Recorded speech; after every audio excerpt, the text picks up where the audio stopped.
کیا ہمارے بچوں میں اللہ نے صلاحیت نہیں رکھی ہے؟ کیا وہ ڈاکٹر نہیں بن سکتے؟ کیا وہ انجینئر نہیں بن سکتے؟ کیا وہ آئی پی ایس اور آئی ایس نہیں بن سکتے؟ کیا وہ عمدہ اور بہترین قسم کے سائنٹسٹ نہیں بن سکتے؟ اسی ملک میں ابو الکلام نے سائنٹسٹ بن کر اور اس ملک کو جوہری طاقت دے کر تمہیں یہ بتا دیا ہے کہ ایک مچھیرے کا بیٹا اگر یہ ترقی کر سکتا ہے تو کسان کا بیٹا ایسا کیوں نہیں کر سکتا؟ نعرہ تکبیر!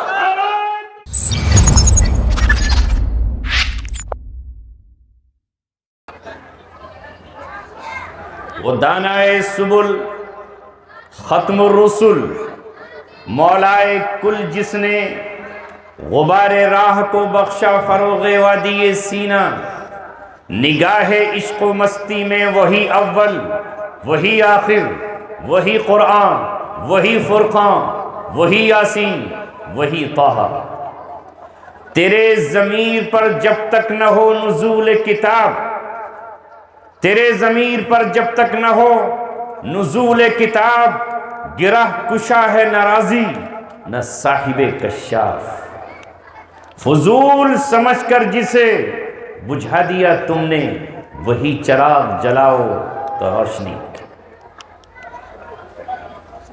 آج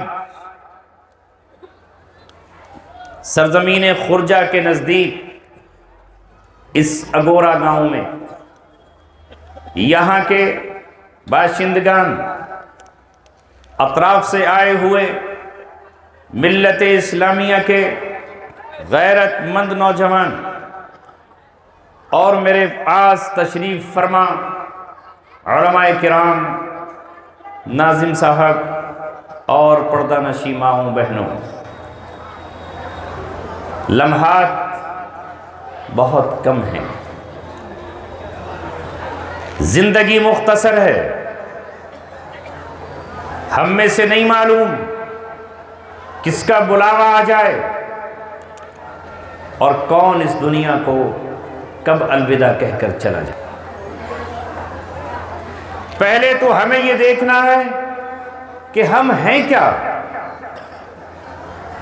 جو کبھی علامہ اقبال نے فرمایا تھا کہ اپنی پہچانو تمہیں اللہ تبارک و تعالیٰ نے کتنا عظیم تحفہ اور عظیم شریعت قرآن مقدس کی شکل میں عطا کی ہے کبھی اپنے آپ کو جانا خودی کو کر بلند اتنا کہ ہر تقدیر سے پہلے خدا بندے سے خود پوچھے بتا تیری رضا کیا ہے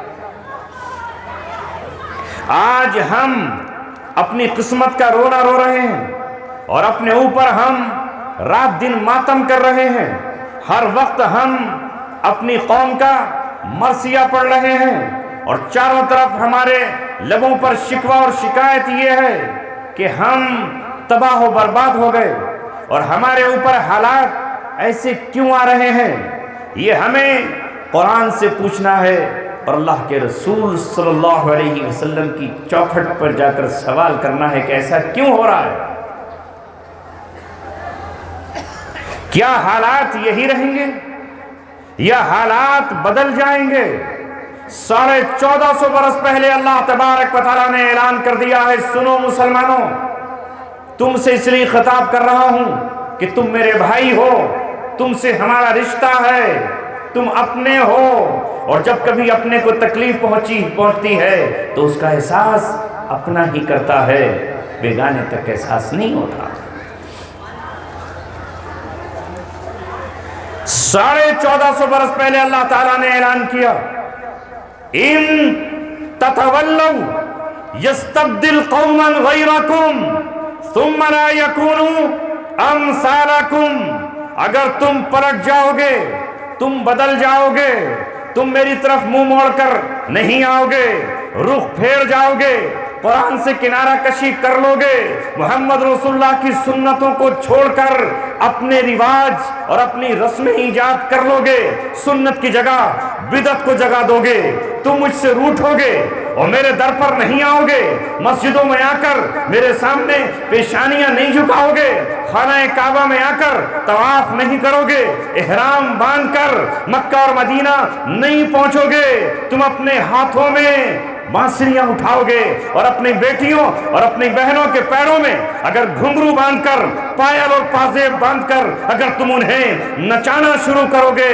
تو یاد رکھو اس طرح کے لیے میں نے طے کر دیا ہے، تم اگر بدل جاؤ گے یستبدل قوما غیرکم، تو اللہ تعالیٰ تمہیں اٹھا کر ایسے ہی پھینک دے گا جس طرح تم سے پچھلی قومیں پھینکتی گئیں، اور پچھلی قوموں کو اللہ تعالیٰ نے ذلت کا طوق پہنایا اور گلے میں ان کے اللہ رب العزت نے ذلت کی مالا ڈال دی، وہ اللہ کے محبوب ہو کر ان پر غضب اترا، مسکنت اتری، اور جہاں وہ گئے اللہ تبارک و تعالیٰ کی پھٹکار ان کے دامن سے چمٹی رہی، اور اللہ تبارک و تعالیٰ نے ان سے وہ نعمتیں چھین لی جو کبھی ان کے پاس تھیں۔ اللہ نے اعلان کر دیا ہے میری سنت نہیں بدلتی، وَلَن تَجِدَ لِسُنَّتِ اللَّهِ تَبْدِيلًا وَلَن تَجِدَ لِسُنَّتِ اللَّهِ تحویرا۔ اس نے اعلان کیا ہے کہ میری سنت کبھی نہیں بدلتی اور اسے کوئی موڑ بھی نہیں سکتا۔ نعرہ تکبیر، نعرہ تکبیر۔ وہ تمہاری جگہ کسی اور کو لے آئے گا، وہ تمہارا محتاج نہیں ہے، اور عذاب تمہارے پاس وہاں سے آئے گا من حیث لا یشعرون، تمیز بھی نہیں ہوگا وہ عذاب کہاں سے آیا۔ اللہ نے کہا ہے اگر ہم چاہیں تو اوپر سے عذاب لے آئیں، چاہیں تو من تحت ارجلہم، تمہارے نیچے سے عذاب لے آئیں، اور اگر ہم چاہیں تو تم پر ہمیں اس طرح عذاب مسلط کر دیں کہ تمہارا باز کو مزہ چکھانے لگے، تم پر کسی کو ہم قابض کر دیں، تم پر کسی کو حکمراں بنا دیں، تم پر ظالموں کو مسلط کر دیں، اور تم پر ہم ایسے لوگوں کو حکمرانی اور سلطنت عطا کر دیں جن کے دلوں میں تمہارے لیے رحم نہ ہو، محبت نہ ہو، پیار نہ ہو، تمہارے لیے الفت نہ ہو۔ اس لیے ہمارے محبوب دو عالم کے تاجدار، ہمارے رہبر و رہنما، جن کے نام پر ہم صلی اللہ علیہ وسلم کہتے ہیں اور بغیر کہے ہم نہیں گزرتے، جن کا نام ہم اپنی نماز میں لیتے ہیں اور صلاۃ و سلام بھیجتے ہیں، اس نبی نے ہم سے کہا ہمیشہ یہ دعا کرتے رہنا، کیا؟ اللہم لا تسلط علینا من لا یرحمنا، اے اللہ ہمارے اوپر ایسے لوگوں کو مسلط مت کر دینا جو ہم پر رحم نہ کریں۔ اگر ایسے لوگ آ گئے جن کے دلوں میں رحم نہیں ہے تو پھر ہوگا کیا؟ سوچو اور غور کرو۔ قرآن مقدس کا دوسرا پارہ ہے جس کو ابھی آپ آ کر رمضان کی تراویح میں سنیں گے، اس میں اللہ تبارک و تعالیٰ نے اعلان کیا، اور یہ اعلان ہوا خانہ کعبہ کے تبدیل ہو جانے کے بعد۔ سیرت کی کتابیں ہمیں بتاتی ہیں کہ محمد رسول اللہ صلی اللہ علیہ وسلم جب تک مکہ میں رہے تو وہاں اس بات کی گنجائش تھی کہ آپ خانہ کعبہ کی طرف بھی رخ کرتے رہیں اور بیت المقدس کی طرف بھی آپ اپنا منہ کر لیں۔ تو جب تک آپ مکہ میں رہے آپ نے اپنی نماز میں کعبے کا بھی رخ کیا اور بیت المقدس کا بھی رخ کیا، لیکن جب آپ مدینہ منورہ پہنچے تو مدینہ منورہ پہنچ کر ایک ہی راستہ رہ گیا تھا کہ اگر خانہ کعبہ کا رخ کریں تو بیت المقدس چھوٹ جاتا ہے، اور بیت المقدس کو کریں تو خانہ کعبہ کی طرف نہیں کر سکتے تھے۔ 16 یا 17 مہینے آپ نے بیت المقدس کی طرف منہ کر کے نماز پڑھی۔ شور مچا، چاروں طرف سے الزامات، طعن و تشریح، مذاق۔ کسی نے کہا یہ تو کہتے ہیں کہ میں امام المرسلین ہوں، امام الانبیاء ہوں، ساری دنیا کی امامت اور قیادت کرنے کے لیے آیا ہوں، لیکن یہ تو نماز پڑھ رہے ہیں بیت المقدس کی طرف منہ کر کے، حالانکہ لکھا ہوا ہے پچھلی کتابوں میں ان کا قبلہ خانہ کعبہ ہوگا، اور یہ کعبے کی طرف منہ کر کے نماز نہیں پڑھ رہے۔ اس وقت قوم تھی جو اپنے آپ کو اہل کتاب کہتی تھی، ان کو بنی اسرائیل کہا جاتا تھا، جنہیں اپنی قوت پر ناز تھا، اپنی طاقت پر ناز تھا، اپنے علم پر ناز تھا، اور اپنے اوپر فخر کیا کرتے تھے۔ دنیا ان کے چنگل میں تھی اور وہ دنیا پر راز کر رہے تھے، انہوں نے بھی تانا تنازنی شروع کر دی اور کہا کہ محمد بہت جلد ہمارا دین اختیار کرنے والے ہیں، ابھی قبلہ تبدیل ہوا ہے، اب قبلے کی طرف منہ کیا ہے، آگے یہ ہمارا دین بھی اختیار کر لے گا۔ یاد رکھو اہل ایمان، جب ہم نے ایمان کی وادی میں قدم رکھا ہے تو یہ مت سوچنا کہ کانٹے پیروں میں نہیں چبھیں گے۔ ایمان لانا پھولوں کی سیج نہیں ہے، یہ مخمل کا بستر نہیں ہے۔ علامہ اقبال نے اس وقت کہا تھا، چمی گوید مسلمانم بلرزم، میں جب کہتا ہوں کہ میں مسلمان ہوں تو میں لرز جاتا ہوں، میرا وجود ہل جاتا ہے، رواں کھڑا ہو جاتا ہے، میں کپ کپا اٹھتا ہوں۔ اس لیے کیوں؟ چمی گوید مسلمانم بلرزم، کہ میدانم مشکلات لا الہ را، میں جانتا ہوں کہ لا الہ کہنے کی کتنی مشکل ہے۔ ایک مرتبہ جب آپ نے کہا نہیں ہے کوئی معبود مگر اللہ، تو اب مشکلوں کے لیے تیار ہو جائیے۔ یوں گہے الفت میں قدم رکھنا ہے۔ لوگ سمجھتے ہیں آسان ہے مسلمان ہونا، یوں گہے الفت میں قدم رکھنا ہے۔ لوگ سمجھتے ہیں کہ آسان ہے مسلمان ہونا، آسان نہیں ہے۔ جس طرح ہم نے سمجھ لیا ہے کہ ایک مرتبہ کلمہ طیبہ لا الہ الا اللہ پڑھ لو اور اس کے بعد اس کے تقاضوں کو پورا نہ کرو، اس کے معنی بھی نہ جانو، اس کا مطلب بھی نہ جانو، اس کا مفہوم بھی نہ جانو۔ جب ایک بار کہا لا الہ، اس کا مطلب یہ ہے کہ میں دنیا کے معبودوں کا انکار کرتا ہوں اور صرف اللہ تبارک و تعالیٰ کا اقرار کرتا ہوں۔ اس نے جو کتاب اتاری ہے اس پر میرا ایمان ہے، اس نے جس رسول کو بھیجا ہے وہ رسول میرے رہبر ہے، وہ میرے رہبر ہے۔ تو ایمان لانا کوئی گڑیوں کا کھیل نہیں ہے۔ ہم نے تو آج یہ سمجھ لیا ہے کہ بس ایمان لے آؤ اور اس کے بعد کچھ نہیں کرنا۔ مسجدیں پکاریں آؤ نماز کی طرف، ہم کہیں بستر نہیں چھوڑ سکتے۔ مسجدیں پکاریں آؤ حی علی الفلاح، کامیابی کی طرف۔ ہمارا نوجوان کہے اس وقت تو میں نکاح کی مجلس میں ناچ رہا ہوں، مجھے نماز کی طرف جانے کی کیا ضرورت؟ اما مؤذن کہے حی علی الصلاۃ، آؤ نماز کی طرف۔ وہ پیشانی جس پر تم نے لا الہ الا اللہ لکھوا رکھا ہے، وہ زبان جس پر تم نے الا اللہ کا اقرار کیا ہے، وہ دل جس میں تم نے محمد رسول اللہ کی محبت کا چراغ روشن کیا ہے، آؤ مسجد میں سر جھکاؤ۔ یہ سر جس میں عقل ہے، یہ سر جس میں دماغ ہے، یہ پیشانی جس پہ نور ایمان کی کرنیں ہیں، اسے اللہ تبارک و تعالیٰ کے قدموں میں آ کر مسجد میں جھکاؤ۔ مگر آج کا مسلمان کہے کہ نہیں، میں اپنی دکان بند کر کے کیسے جا سکتا ہوں، اور اب کہے میں کیسے اس وقت وضو کے لیے آگے بڑھوں، میرے بچے نے گود میں میرے کھیلنا شروع کیا ہے، ابھی میں نماز کے لیے نیت کیسے باندھوں؟ ایسا مسلمان تھوڑی اللہ تبارک و تعالیٰ کو چاہیے۔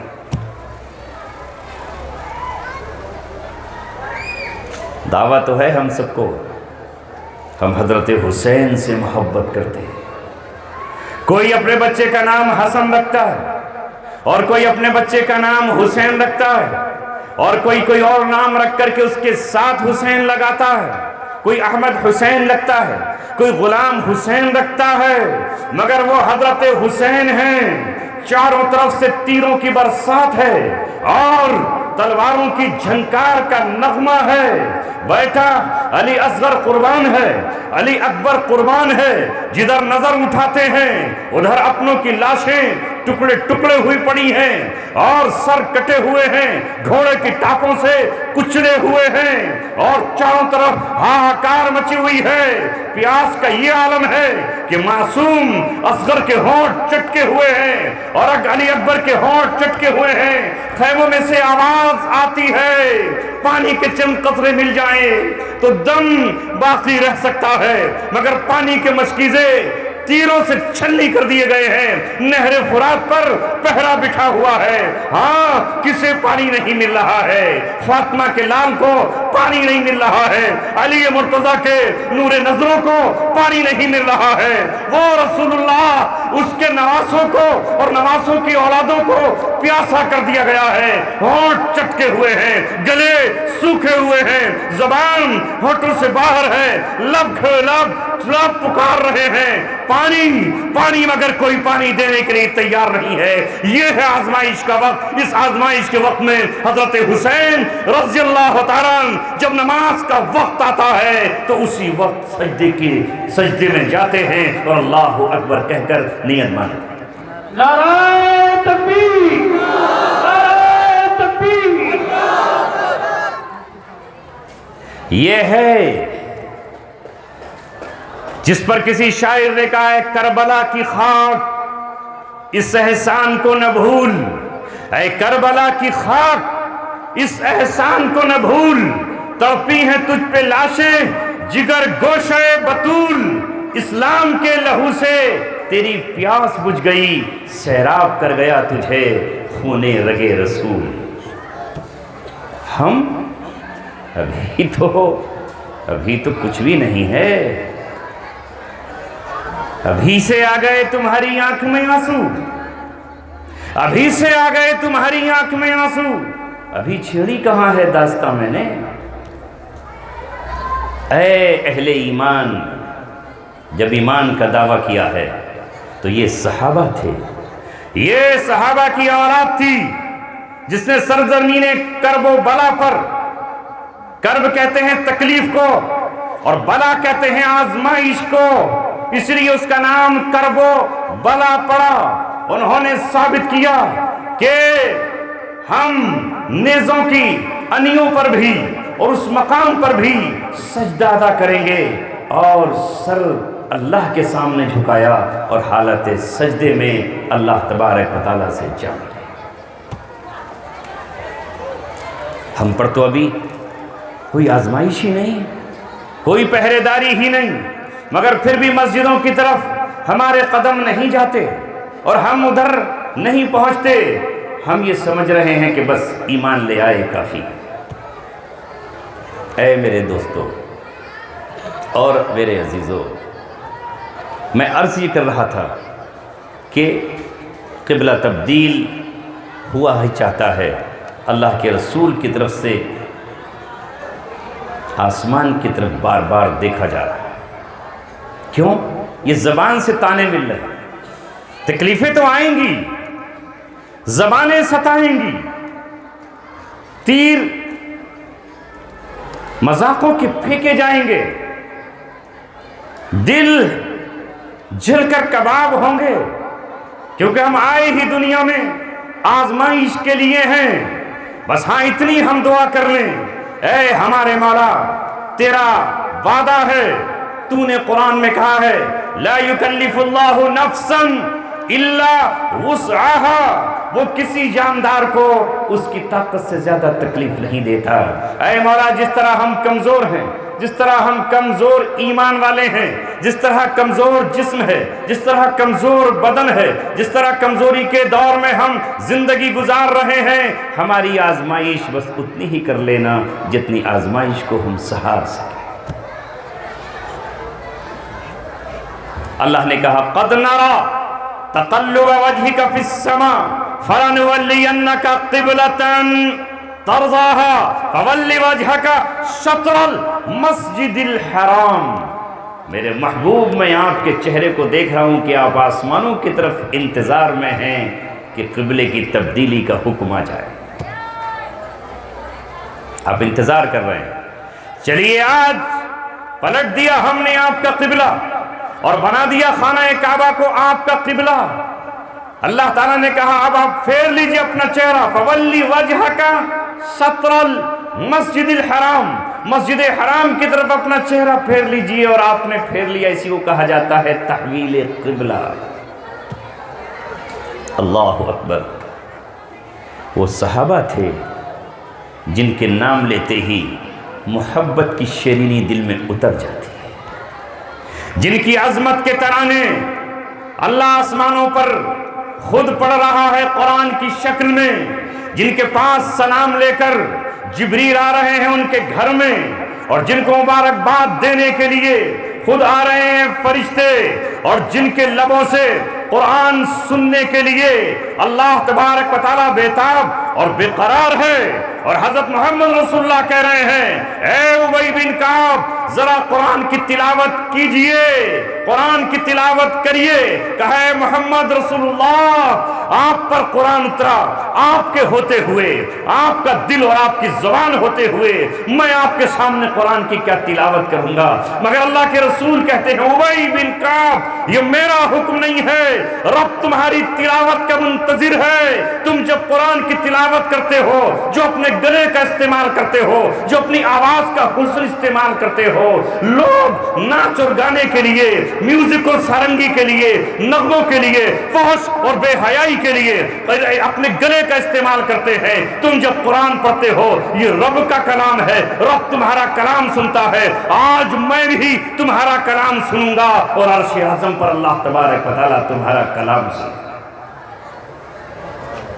وہ تھے صحابہ کرام جن کے تعریف اللہ تعالیٰ آسمانوں پر کر رہا ہے اور کہہ رہا ہے اولئک الذین امتحن اللہ قلوبہم للتقوی، وہ تقوی کے اعلیٰ مقام پر فائز ہوئے، اور اللہ نے کہا کہ ان کا امتحان تقوی کا لے لیا گیا، یہ پاس ہو گئے۔ اور پاس کس نے کیا؟ اللہ تعالیٰ نے ان کو پاس کیا، اور کس نے ان کو کامیابی کا تمغہ دیا؟ اللہ نے کہا اولئک ھم المفلحون، یہ کامیاب ہیں۔ اللہ تبارک و تعالیٰ نے کہا اولئک ھم المہتدون، یہ ہدایت یافتہ ہیں۔ قرآن کریم نے ان کو کہا اولئک ھم الراشدون، یہ صحیح راہ پر ہیں اور صحیح منزل پر ہیں۔ اور اللہ کے رسول صلی اللہ علیہ وسلم نے کہا علیکم بسنتی وسنت الخلفاء الراشدین المہدیین وَعْضُ عَلَيْكُمْ بِالنَّوَاجِزِ، جس طرح تم پر میری سنت واجب ہے، میری سنت تم پر ضروری ہے، میری سنت پہ عمل کرنا ضروری ہے، ایسے ہی خلفاء جو اپنی سنت تم پر چھوڑ کر جائیں، راشدین مہدیین، ان کی سنت بھی میری ہی سنت ہے۔ ابھی حضرت ناظم جلسہ خانوں کے خان شیر خان نے مجھے کہا ترجمان اہل سنت والجماعت، اللہ مجھے اس کا اہل بنا دے۔ علماء دیوبند کی جوتیوں کے صدقے میں اور حضرت شیخ الہند رحمۃ اللہ علیہ سے جو مجھے ایک نسبت حاصل ہوئی ہے، اس نسبت کی اللہ تبارک و تعالیٰ لاج رکھے کہ ہم اہل سنت والجماعت کی ترجمانی کرتے رہیں۔ آپ کہو گے موضوع سے ہٹ کر دوسری طرف جا رہا ہے، کیا کروں؟ سامنے الفاظ کا سمندر ہے، دریا ہے، ایک پورا میدان ہے، کون سی چیز آپ کے سامنے رکھوں؟ اے بھولی بھالی امت، اے مسکین امت، اے میری امت کے نوجوانوں، اے میری امت کے غیور فرزندوں، میں آپ کو کیا دوں؟ کچھ دینا چاہتا ہوں میں۔ اللہ تعالیٰ کہتا ہے یہ اور ان کو بتا دو، اہل سنت والجماعت کا مطلب سمجھ لو۔ کون ہے اہل سنت والجماعت؟ اہل السنت کا مطلب ہے جو رسول اللہ کی سنت پر عمل کرتے ہیں، والجماعت، اور جو صحابہ کی جماعت کا اپنا مقتدر، اپنا رہبر اور معیار حق مانتے ہیں۔ ہم صحابہ کے نقش قدم پر چلتے ہیں، وہی ہمارے لیے معیار حق ہے۔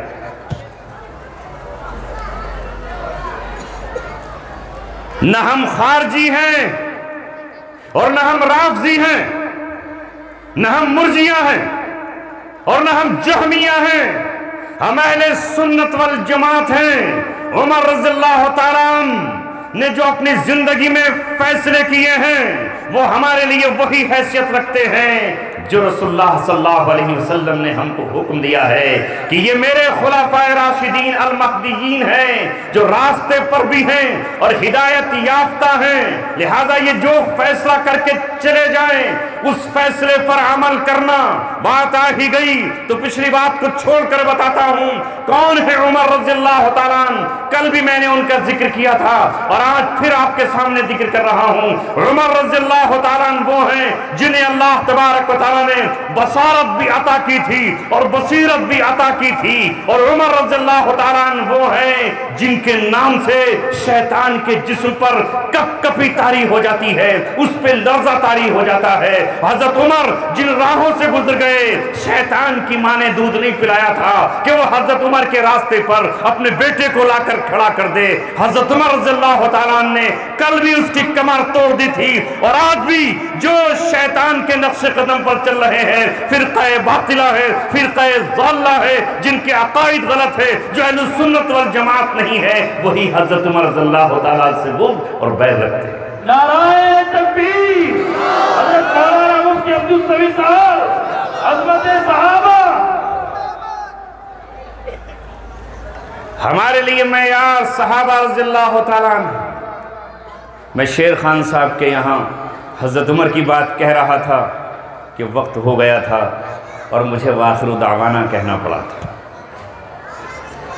یہی وہ حضرت عمر رضی اللہ تعالیٰ عنہ جب ایمان لے کر آئے تو ابھی اہل ایمان دار ارقم میں چھپ کر، لچ کر، دب کر، سہمی ہوئی آواز میں اللہ اکبر کہہ رہے تھے اور نماز بھی وہیں ادا کر رہے تھے۔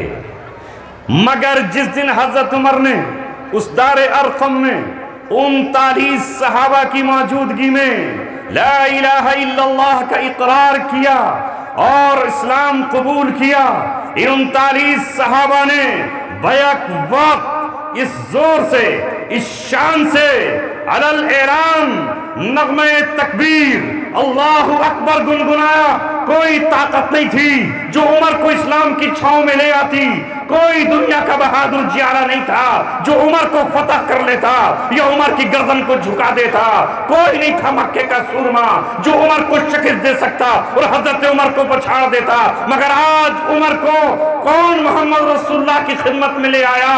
حضرت عمر نے جھک کر جو آپ کو سلام کیا ہے تو تمام صحابہ نے اس زور سے نعرہ لگایا کہ مکہ کی ساری وادیاں اللہ اکبر کی صدا سے گونج اٹھی،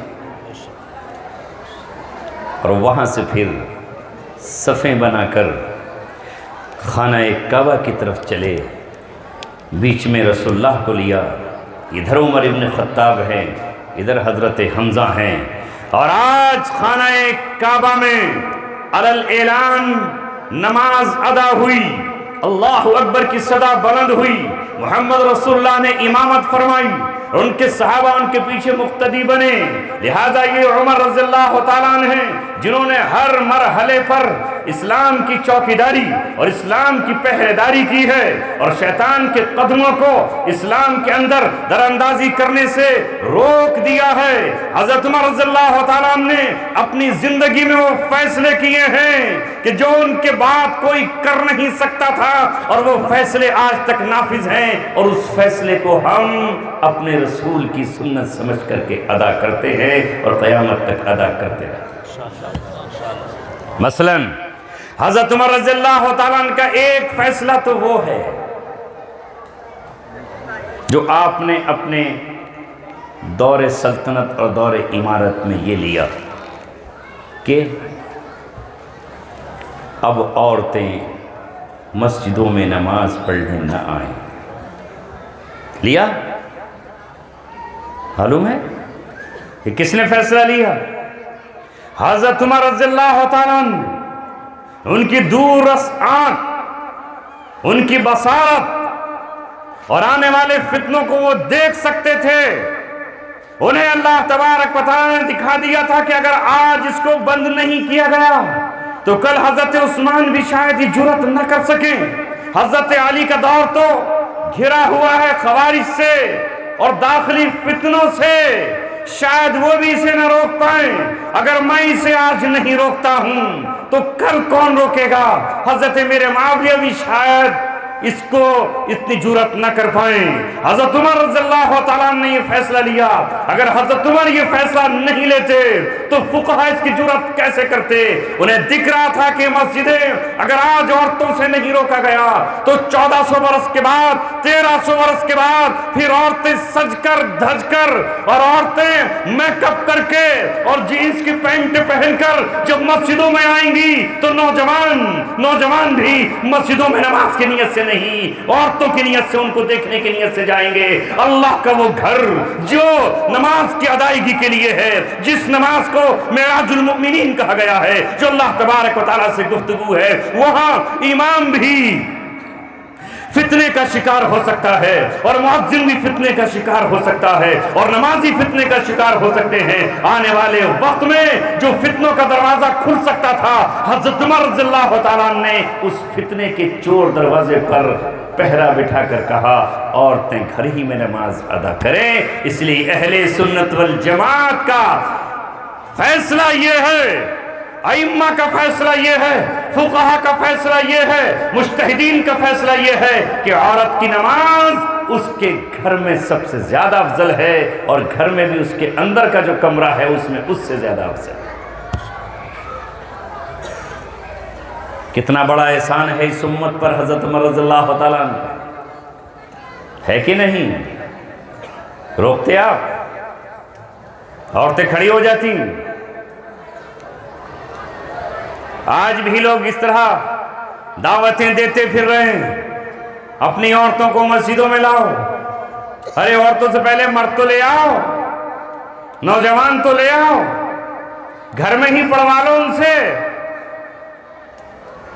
اور حضرت عمر رضی اللہ تعالیٰ عنہ کے اس فیصلے کو الٹنے کے لیے تیار ہیں. اور یہ تنہا عمر رضی اللہ تعالیٰ عنہ کا فیصلہ نہیں تھا، یہ اجماع صحابہ ہے. ہر صحابی اس میں موجود تھا، عشرہ مبشرہ اس میں موجود ہیں، اصحاب بیت رضوان اس میں موجود ہیں، اور بدر کے تمام صحابہ اس میں موجود ہیں، انصار صحابہ موجود ہیں، مہاجرین صحابہ موجود ہیں. یہ فیصلہ حضرت عمر رضی اللہ تعالیٰ عنہ کا تنہا نہیں ہے، یہ فیصلہ اجماعی فیصلہ ہے. اور امت کے اجماع پر جو اپنی گردن اوپر اٹھائے وہ اہل سنت والجماعت سے خارج ہے. دوسرا فیصلہ جو حضرت عمر رضی اللہ تعالیٰ نے کیا ہے، قربان جاؤ، وہ بھی کوئی اور نہیں کر سکتا تھا. وہ ہے رمضان میں 20 رکعت تراویح پر امت کو جمع کر دینا، صحابہ کی موجودگی میں. عثمان غنی، علی مرتضیٰ، سعد بن وقاص، طلحہ زبیر اور حضرت عبد الرحمن بن عوف، ان تمام کی موجودگی میں اعلان کیا کہ مسجدوں میں، مسجد نبوی میں بھی، خانہ کعبہ میں بھی اور تمام مساجد میں 20 رکعت تراویح پڑھی جائے گی اور اس میں قرآن پڑھا جائے گا. یہ حضرت عمر رضی اللہ تعالیٰ عنہ کا فیصلہ ہے جس کو اہل سنت والجماعت آج تک اپنے سینوں سے چمٹائے ہوئے ہیں اور آج تک تراویح میں قرآن پڑھ رہے ہیں. 20 رکعت تراویح میں قرآن پڑھا جاتا ہے. حضرت عمر نے اپنے اس فیصلے سے ایک طرف مسجدوں کو بھر دیا کہ رمضان میں مسجدیں بھری نظر آتی ہیں اور دوسری طرف حضرت عمر نے اس قرآن کی حفاظت کا انتظام کر دیا. نعرہ تکبیر، نعرہ تکبیر. حضرت مولانا مفتی عبدالسمیع صاحب. اور اے خوش نصیبوں، اس پر بھی قربان جاؤ. جس امام کو تم مانتے ہو وہ امام اعظم ہے، وہ امام ابو حنیفہ ہے. ہاں وہ امام بعد میں جتنے ہیں وہ سب اس کے یہ بالواسطہ شاگرد ہیں. اس امام نے پھر یہ فیصلہ دیا، اس فیصلے پہ قربان جائیں میری مائیں، قربان جاؤ میرے بیٹوں، قربان جاؤ اے حافظوں، قربان جاؤ اے علماء. تمہیں حنفی ہونے پر اپنے فخر ہونا چاہیے اور ناز ہونا چاہیے اور اللہ کا شکر ادا کرنا چاہیے۔ امام ابو حنیفہ رحمت اللہ علیہ نے کہا کہ نماز میں جو قرآن پڑھا جائے گا وہ منہ زبانی پڑھا جائے گا، وہ بن دیکھے پڑھا جائے گا۔ نماز میں اگر قرآن کوئی اپنے ہاتھ میں لے کر اس کے اوراق پلٹتا ہے، اس کے ورقے پلٹتا ہے اور ورقے پلٹ کر کے پھر قرآن دیکھ کر پڑھتا ہے تو نماز ادا نہیں ہوگی۔ اس لیے آج جو دنیا میں تمہیں حافظ نظر آ رہے ہیں وہ اس لیے نظر آ رہے ہیں کہ ہم قرآن دیکھ کر کے نہیں پڑھ سکتے رکعت میں، ورنہ دوسرے مقام پر کیا ہو رہا ہے؟ یہ قرآن لیا ہاتھ میں، قرآن بھی پڑھ رہے، پڑھنے اس کے لوٹ رہے۔ کیوں کریں گے حفظ جب دیکھ کے پڑھ رہے ہیں؟ امام صاحب کے سامنے بھی جو ہے میز رکھی ہوئی اس پہ دیکھ کر پڑھ رہے ہیں، پنکھا چلا پڑھنے الٹ گئے تو پھر اسے ادھر سے ٹٹول رہے ہیں۔ یہاں تک کہ مکہ اور مدینہ آپ چلے جائیے، میں نے ان اپنی آنکھوں سے دیکھا ہے، قرآن ہاتھ میں لیے ہوئے ہیں، نیچے جوتیوں کی تھیلی رکھی ہوئی ہے۔ اب رکوع میں جائیں گے تو قرآن کہاں رکھیں گے؟ لہذا سجدے میں جائیں گے تو قرآن رکھیں گے۔ نعوذ باللہ، ہزار بار اللہ تبارک و تعالیٰ کی پناہ، ہزار بار اللہ تبارک و تعالیٰ کی پناہ۔ وہ اس قرآن کو جوتیوں کے تھیلے پر سجدے میں رکھ دیتا ہے، اس لیے کہ قرآن کی حفظ کی تجھے ضرورت نہیں ہے، وہ دیکھ کے وہاں قرآن پڑھتا ہے۔ اے عجم کے لوگوں، اے بر صغیر کے لوگوں، اے ہند میں رہنے والے لوگوں، تم کتنے خوش نصیب ہو کہ اللہ تعالیٰ نے تمہیں ایسے بیٹے عطا کیے ہیں جو کھیل کھیلتے ہوئے، جو بچپن میں معصومیت کے عالم میں قرآن کے 30 پاروں کے حافظ بن جاتے ہیں۔ اور چونکہ ہمارے یہاں فتویٰ ہے اور ہمارے یہاں مسئلہ ہے، اس لیے 30 پارے حفظ کرنے پڑتے ہیں، اور مسجدوں میں جب رمضان آتا ہے تو 20 رکعت میں قرآن پڑھا جاتا ہے، کہیں 15 دن میں ختم کر دیا جاتا ہے، کہیں 10 دن میں ختم کر دیا جاتا ہے، کہیں 27 اور 21 کو ختم کر دیا جاتا ہے۔ ذرا ان کو دیکھو اللہ نے انہیں کیسا محروم کر دیا ہے، جن کے یہاں قرآن اترا، جن کی زمین پہ قرآن اترا، جو وحی کی زمین سرزمین کہلاتی ہے، جن کو قرآن کا انتخاب کیا گیا۔ قرآن نے ان کو اپنی وجہ سے کیا کچھ نہیں دیا، مگر ان میں سے کوئی آدھے پارے کا حافظ ہے، کوئی 1 پارے کا حافظ ہے، اور کوئی 2 پاروں کا حافظ ہے، اور وہ بھی دیکھ کے پڑھتا ہے۔ میں یہ نعمت اس لیے آپ کو یاد دلا رہا ہوں کہ اللہ تعالیٰ نے آپ سے پہلی قوم کو کہا یا بنی اسرائیل اذکروا نعمتی التی انعمت علیکم، اے بنی اسرائیل یاد کرو جو میں نے نعمتیں تم کو دیں۔ اللہ تبارک و تعالیٰ نے نعمتیں آپ کو عطا فرمائی ہیں۔ آج وہ سرزمین، اس سرزمین کا حال کیا ہے؟ وہاں پردے کی مذاق اڑائی جا رہی ہے، اور اللہ کا فضل یہ ہے کہ آج یہاں ہم پردے کے لیے اپنی بہن بیٹیوں کو تیار پاتے ہیں، اور وہ میں آج اب بھی آ رہا ہوں تو برقع اور پردوں میں ہماری بہن اور بیٹیاں نکل رہی ہیں۔ یہ اللہ تبارک و تعالیٰ کا ہم پر احسان ہے۔ تو میں نے حضرت عمر رضی اللہ تعالیٰ عنہ کے یہ 2 کارنامے آپ کو بیان کیے۔ حضرت علی رضی اللہ تعالیٰ عنہ اسی احسان کے شکریہ میں کہا کرتے تھے اللہ عمر کی قبر کو ایسے ہی نور سے بھر دے، ایسے ہی اپنی تجلیات سے بھر دے جس طرح انہوں نے ہماری مسجدوں کو نمازیوں سے بھر دیا۔ اگر یہ تراویح نہ ہوتی، حضرت عمر 20 رکعت تراویح پہ جمع نہ فرماتے تو حافظ بھی کیوں پڑھتے اور آپ بھی کیوں جاتے؟ یہ ہے قرآن کی حفاظت، یہ حضرت عمر رضی اللہ تعالیٰ عنہ کا کارنامہ ہے۔ اس لیے عمر رضی اللہ تعالیٰ عنہ وہ ہیں جن سے شیطان پناہ مانگتا ہے۔ ہم ان کی جتنی تعریف کریں اور جتنا ہم ان کے نام کو عظمت کے ساتھ بیان کریں اتنا ہی کم ہے۔ آؤ پھر میں وہاں آتا ہوں۔ کعبے کی تبدیلی ہوئی، اس کے بعد اللہ نے کہا وَكَذَلِكَ جَعَلْنَاكُمْ أُمَّةً وَسَطًا، اسی طرح ہم نے تم کو درمیانی امت بنایا ہے، بالکل بیچو بیچ کی امت بنایا ہے۔ میں نے کل بھی آپ کے سامنے یہ باتیں کہی تھیں، اور آج پھر مجھے ان کے دہرانے کا موقع ملا ہے تو پھر دہرا رہا ہوں۔ ہر اینگل سے، ہر زاویے سے اللہ تعالیٰ نے ہمیں بیچوں بیچ کی امت بنایا ہے. ہم درمیانی امت ہیں، نہ اس انتہا پر ہیں نہ اس انتہا پر ہیں. ہم بالکل ہمارا ہر کام، ہر فعل، ہمارا قول، ہمارا فعل، ہمارا خرچ، ہماری ہر ادا بالکل درمیانی ہے. کمی کرتے ہیں اور نہ زیادتی کرتے ہیں.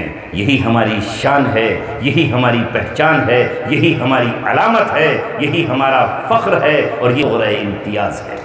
اب میں آپ کو بتاتا ہوں میرے نوجوانوں، بہت سے نوجوان ایسے ہیں جو جیومیٹری پڑھے ہوئے ہیں اور جغرافیہ جانتے ہیں، اور ہم علل اعلان اس بات کو کہتے ہیں کہ دنیاوی اعتبار سے بھی، خطے کے اعتبار سے بھی، دنیا اس پرتھوی، اس ارتھ کا بیچوں بیچ کہاں ہے؟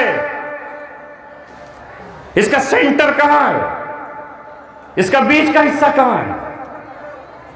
وہ خانہ کعبہ ہے، جہاں بیت اللہ ہے. پوری کائنات کا بیچ وہ ہے جہاں اللہ تبارک و تعالیٰ کا گھر ہے. خانہ کعبہ کے بالکل اوپر سیدھ میں 7ویں آسمان پر بیت معمور ہے. وہ بیت معمور کا بھی وہاں طواف چل رہا ہے اور اس زمین پر خانہ کعبہ کا طواف ہو رہا ہے. علماء نے لکھا ہے کہ بیت معمور سے اگر کوئی پتھر زمین کی طرف پھینکا جائے تو سیدھا خانہ کعبہ کی چھت پر آئے گا. اے لوگوں، اللہ تعالیٰ نے بنایا ہوا مرکز آپ کو دیا ہے اور وہ ہے کعبۃ اللہ. سینٹر اللہ نے آپ کو دیا ہے کعبے کی شکل میں. کیندر آپ کے پاس ہے، مرکزیت آپ کے پاس ہے، لہذا دنیا کا بیچوں بیچ آپ کے پاس ہے. اور اس کے طواف اور اس کے حج کے لیے اللہ نے آپ کو حکم دیا. وَلِلَّهِ عَلَى النَّاسِ حِجُّ الْبَيْتِ مَنِ اسْتَطَاعَ إِلَيْهِ السَّبِيلَ. جس کے پاس خانہ کعبہ تک پہنچنے کے پیسے ہوں، بچوں کی خرچ وغیرہ اس کے پاس موجود ہو، وہ زندگی میں ایک بار ضرور اللہ تبارک و تعالیٰ کے گھر پر جائے، طواف کرے، مرکزیت کا اعلان کرے اور یہ اعلان کرے کہ میرا مرکز کعبۃ اللہ ہے، میرا مرکز بیت اللہ ہے. اللہ نے اس کی طرف ہمیں جانے کا حکم دیا ہے اور ہم جا رہے ہیں. اور یہ بھی بتا دوں کہ اس کے آس پاس جتنا بھی خطہ ہے وہ سب کا سب اللہ نے مسلمانوں کے لیے منتخب کر لیا. کبھی دنیا کا نقشہ ایٹلس دیکھنا تو اس پر آپ کو ایسا لگے گا جیسے کوئی باز اور عقاب اپنے بازو پھیلائے ہوئے جا رہا ہو. وہ پورا خطہ اللہ تعالیٰ نے ایمان کا مرکز بنا دیا، اسلام کا مرکز بنا دیا. وہاں اللہ نے اپنا گھر بنایا، اپنے رسول کا گھر اور اپنے رسول کی قبرگاہ بنائی. اور اس سے آگے بڑھ کے اللہ تبارک و تعالیٰ نے معراج کا جہاں سے سفر شروع ہوا اسے بیت المقدس بنا دیا. وہ ہمارا ہے. دنیا کا کوئی سفر مشرق سے مغرب کا، شمال سے جنوب کا پورا نہیں ہو سکتا جب تک وہ اس مقامات سے گزر کر نہیں جائے گا. اس اعتبار سے بھی اللہ نے ہمیں دنیا کے بیچوں بیچ میں بسایا. نعرہ تکبیر، نعرہ تکبیر. حضرت مولانا مفتی عبدالسمیع صاحب، مولانا اظہر صاحب، نعرہ تکبیر. یہ کتنی بڑی نعمت ہے آپ کے پاس. جو سمندر ہیں اس کے آس پاس انہیں وارم واٹر کہا جاتا ہے، جو سال کے 12 مہینے گرم پانی جن میں رہتا ہے، اور دنیا کے دوسرے ممالک کے پاس جو سمندر ہیں ان کا پانی 6 مہینے برف ہو جاتا ہے. جب اللہ نے اپنا آخری پیغمبر آپ کو دے دیا، آخری کتاب آپ کو دے دی، اللہ نے آخری رسول آپ کو دے دیا، آخری ہدایت نامہ آپ کو دے دیا، تو پھر اللہ تبارک و تعالیٰ نے دنیا کی ہر نعمت آپ کو دے دی. اور جزیرۃ العرب کے پہاڑوں کے نیچے اللہ تعالیٰ نے ایسے چشمے پیٹرول کے اور ڈیزل کے اور گیس کے رکھ دیے کہ ساری دنیا کو ان کے سامنے بھیک مانگنا پڑتا. اللہ نے ننگا اور بھوکا نہیں رکھا، روحانیت دی تو مادیت بھی دے دی. اللہ تعالیٰ نے آخری امانت آپ کو دی تو دنیا کی ساری نعمت آپ کو دے دی.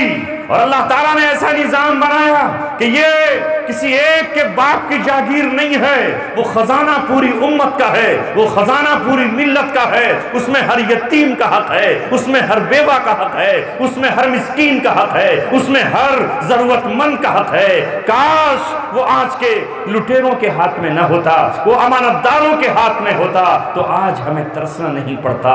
آج ہمارے بچوں کو انجینئر بننے کے خواب دیکھ کر کے مایوس ہونا نہیں پڑتا، ڈاکٹری کی خواب دیکھ کر کے قلم توڑ کر کے انہیں تجارت نہیں کرنا پڑتی اور اپنے کھیت میں جا کر کے ہیرو نہیں چلانا پڑتی۔ کاش وہ امت کے ان بیٹوں کو گود لے لیتے اور ان کی صلاحیتیں دیکھ کر کے انہیں کہتے کہ ہم تمہیں پڑھائیں گے اور یہ سریا تک تمہیں پہنچائیں گے، تم ہمارے ہو، تم انسانیت کے لیے ایک خدمتگار کی حیثیت سے ہمیں ملے ہو۔ مگر ہائے کاش وہ دولت کہاں جا رہی ہے، وہ سرمایہ کہاں جا رہا ہے؟ دنیا میں کوئی حساب لے یا نہ لے، دنیا میں کوئی پوچھے یا نہ پوچھے، دنیا کی کوئی عدالت تم سے کچھ معلوم کرے یا نہ کرے، لیکن اللہ کی عدالت میں ضرور پوچھا جائے گا کہ اگر تم اپنے ٹکڑے ہی ان کو دے دیتے تو بھوک سے ان کے پیٹ کمر سے جا کے نہ لگتے۔ خیر وہ چھوڑیے، میں اس طرف نہیں جاتا۔ ہمیں تو اس نعمت کا شکریہ ادا کرنا ہے جو اللہ نے ہم کو عطا فرمائی ہے۔ وَكَذَلِكَ جَعَلْنَاكُمْ أُمَّةً وَسَطًا، تم بالکل درمیانی امت ہو، اس لیے اللہ نے فرمایا یہ کون ہے مومنین؟ وَلَمْ يَقْتُرُوا وَلَمْ يُسْرِفُوا وَكَانَ بَيْنَ ذَلِكَ قَوَامًا، یہ جب خرچ کرتے ہیں تو فضول خرچی نہیں کرتے، بے ضرورت خرچ نہیں کرتے، دولت کو پیسے کی طرح نہیں بہاتے، جتنی ضرورت ہے اتنا خرچ کرتے ہیں۔ وَلَمْ يَقْتُرُوا، اور کنجوسی بھی نہیں کرتے، اگر بیٹے کو ضرورت ہے کسی جائز ضرورت کی تو وہ اسے عطا کرتے ہیں، اگر بیٹیوں کو ضرورت ہے کسی چیز کی وہ ان کو بھی دیتے ہیں، اگر پڑوسی کو ضرورت ہے تو اس کو بھی دیتے ہیں۔ وَلَمْ يَقْتُرُوا وَلَمْ يُسْرِفُوا وَكَانَ بَيْنَ ذَلِكَ قَوَامًا، یہ بیچ کی زندگی گزارتے ہیں۔ آج اللہ نے اگر ہم کو دولت دی ہے تو اس لیے نہیں کہ اس کو لٹائے جائیں، رنگ برنگ کے کھانے کھائے جائیں، ہرگز نہیں، ہرگز نہیں۔ جتنی ضرورت ہے اتنا استعمال کر، ہر چیز میں درمیانی بنو۔ اللہ تعالیٰ نے کہا کہ تم جب زمین پر چلو وَاقْصِدْ فِي مَشْيِكَ، اپنی چال میں بھی میانہ روی اختیار کرو، تکبر کی چال نہ ہو، اور جیسے لڑکھڑائے ہوئے ہو، مریض ہو بالکل، ایسے بھی مت چلو۔ وَاقْصِدْ فِي مَشْيِكَ وَاغْضُضْ مِنْ صَوْتِكَ، اور اپنی آواز کو بھی بہت زیادہ مت دہاڑو، یہ مت دکھاؤ، بلکہ آواز میں بھی میانہ روی ہو، آواز میں بھی میانہ روی ہو، چال میں میانہ روی ہو، تمہارے خرچ میں بھی تمہارے میانہ روی ہو، نہ زیادتی ہو۔ ان المبذرین کانوا اخوان الشیاطین، یہ فضول خرچی کرنے والے چاہے وہ منگنیوں پہ کر رہے ہوں، اور چاہے وہ نکاح کے لال خط پہ کر رہے ہوں، اور چاہے وہ عید کے موقع پر کر رہے ہوں، اور چاہے وہ کسی دعوت میں کر رہے ہوں، اور چاہے وہ جہیز کی شکل میں کر رہے ہو، وہ شیطان کے بھائی ہے، اور شیطان اپنے رب کا ناشکرا ہے۔ یہ مال اللہ تبارک و تعالیٰ کا فضل ہے، اس سے جنت کماؤ۔ قارون نکلا تھا لاؤ لشکر کے ساتھ، اللہ تعالیٰ نے کہا اترا مت، لا تفرح، مت شیخی خورا مت بن، شیخی مت دکھا، مگر اپنے لاؤ لشکر کے ساتھ، خزانوں کے ساتھ، چابیوں کے ساتھ، سونے کے ڈھیر کے ساتھ نکلا، یہ دکھانے کے لیے کہ میرے پاس اتنا ہے۔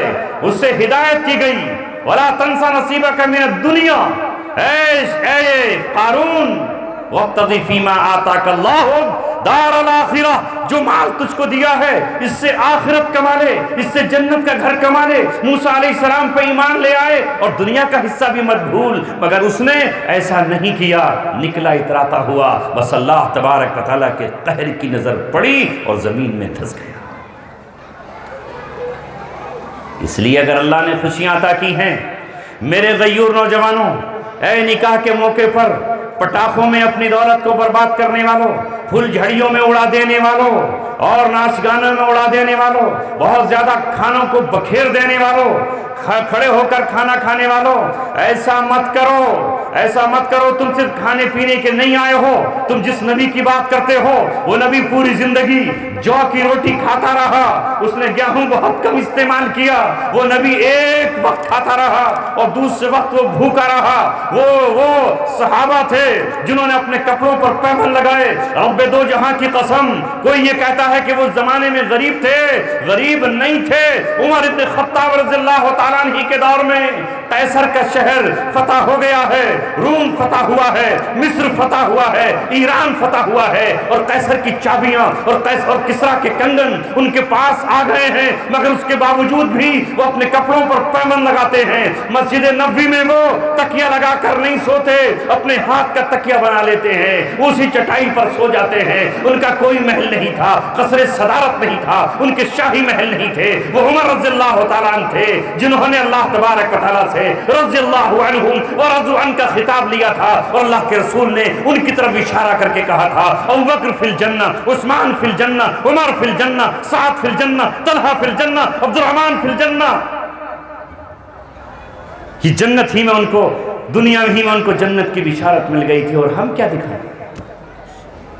اس لیے ہمیں ہر چیز میں درمیانی رائے اختیار کرنی ہے۔ کریں گے؟ کریں گے؟ سمپل سادہ غذا کھاؤ۔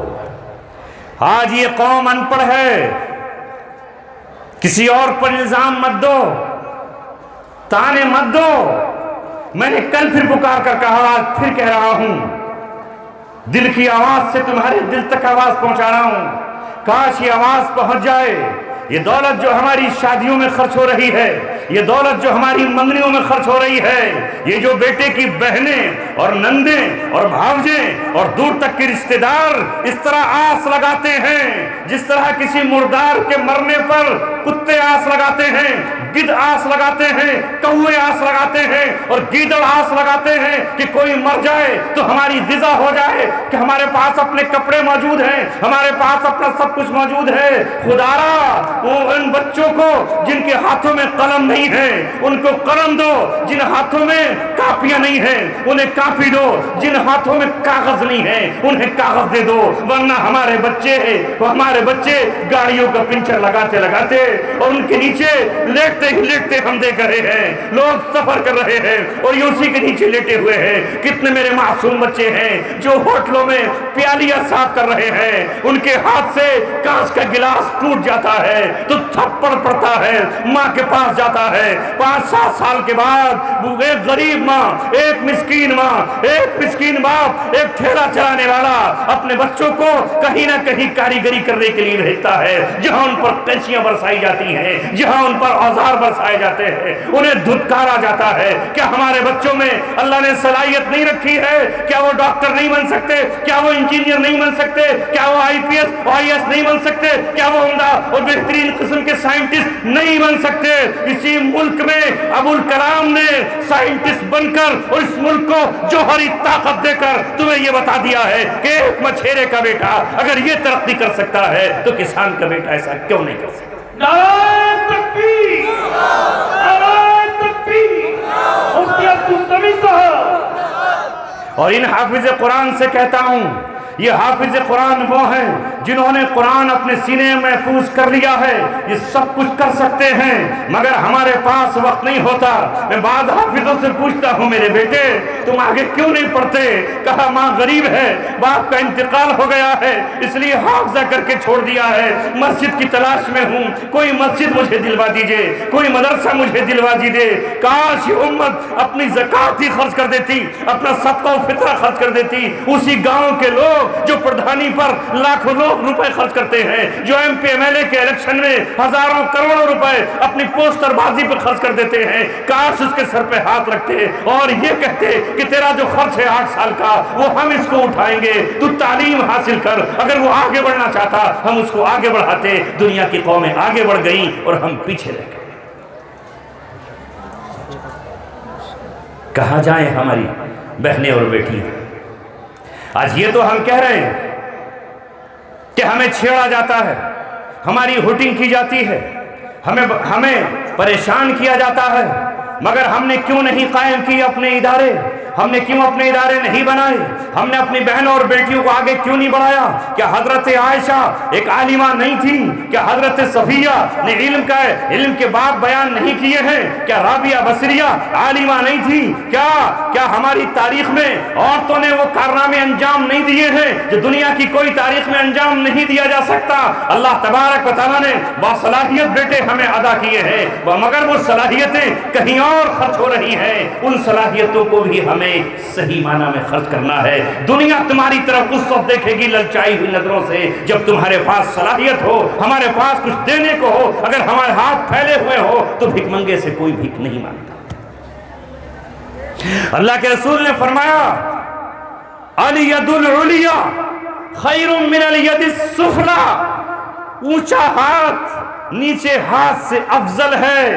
بانٹنے والے بنو، ہمیں اللہ تعالیٰ نے کہا میں نے تم پر زکوٰۃ فرض کی ہے، اگر نماز کو عبادت سمجھتے ہو، اگر روزے کو روزہ سمجھتے ہو اور اس کو ادا کرتے ہو، اگر عمرے کو عبادت سمجھتے ہو اور عمرے پر جا کر پیسے خرچ کرتے ہو، اگر حج کو حج سمجھتے ہو اور آج کے دور میں 4-5 لاکھ روپے خرچ کر کے حج پر جاتے ہو، تو میں نے زکوٰۃ بھی تم پر فرض کی ہے۔ اقیموا الصلاۃ وآتوا الزکاۃ، اقیموا الصلاۃ وآتوا الزکاۃ، جہاں جہاں نماز کا حکم ہے وہیں زکوٰۃ کا بھی حکم ہے، اور اس زکوٰۃ کو اللہ تعالیٰ نے کہا ہے یہ خالص مسلمانوں کا حق ہے، اور یہ ان مصرف پہ دی جائے گی جو اللہ نے سورہ توبہ میں 60 نمبر کی آیت میں 8 مصرف بتائے ہیں، وہاں پہ خرچ کر رہے ہیں ہم خرچ۔ آج مولانا اظہر صاحب نے آپ کو بلا لیا، خالد صاحب نے آپ کو کھنگال لیا تو آپ دے کر چلے گئے۔ ہم نے کہاں ایسا یہ نظام بنایا ہے؟ میں اپنی زکوٰۃ کا حساب لگاؤں گا، میں اپنے ایک ایک پیسے کا حساب لگاؤں گا، علماء سے پوچھوں گا میری کتنی زکوٰۃ ہے، میں یہ بھی پوچھوں گا میں کس کو دے سکتا ہوں اور کس کو نہیں دے سکتا ہوں، کب خرچ کر سکتا ہوں اور کب نہیں خرچ کر سکتا ہوں۔ رب دو جہاں کی قسم، اگر اسی زکوٰۃ کو ہم نے سلیکٹ کر لیا ہوتا اور ہم نے اپنوں پر ہی خرچ کر دیا گیا ہوتا، ان 50 سالوں میں ہم پیچھے نہیں جاتے، 75 سالوں میں ہمارا یہ حال نہیں ہوتا۔ آگے بڑھو، صلاحیتیں ہمارے پاس موجود ہیں، سب کچھ اللہ نے ہم کو دیا ہے۔ ایک حافظ قرآن ترقی کر سکتا ہے اور عالم قرآن اس سے آگے بڑھ سکتا ہے، اگر بس یہ ہے کہ شرط یہ ہے کہ ہمارا یہ پیسہ برباد نہ کریں گے۔ ایسا نکاحوں پہ تھوڑا نکاح کے موقع پر کم خرچ کریں گے، اگر آپ نے یہ کر لیا تو انشاءاللہ بہت کچھ ہو جائے گا۔ وقت بہت زیادہ ہو گیا، سوچا تو یہ تھا کہ بس 30-35 منٹ آپ سے بولوں گا، مگر میرے اختیار میں بولنا نہیں ہوتا۔ خلوص کا مجمع، یہ میری امت کے بچے اور نوجوان جب سامنے ہوتے ہیں تو آپ کے دلوں کی دھڑکن مجھے بولنے پہ مجبور کرتی ہے۔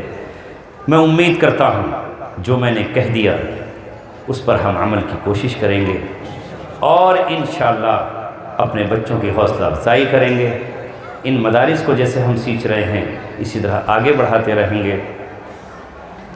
وآخر دعوانا ان الحمد للہ رب العالمین۔